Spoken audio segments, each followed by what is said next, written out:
रस्ता पण जाम झाला सगळा खाली पूर गेलाय सगळा आणि त्यामुळे मला मी तक्रार झाली सगळे अशी नाही हे होते का मॅडम मी इन्स्पेक्टर बाजीराव फुसफुस साहेब आणि माय नेम इज लखन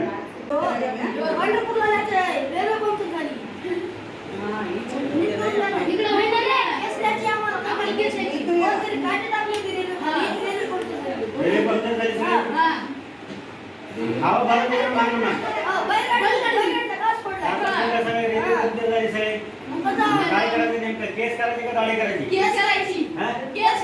केस करायची नागराजीवर गेले का सगळे नागराजीवर फरार झाले सगळे गेले सगळे चला या कसा गाडी खाली चला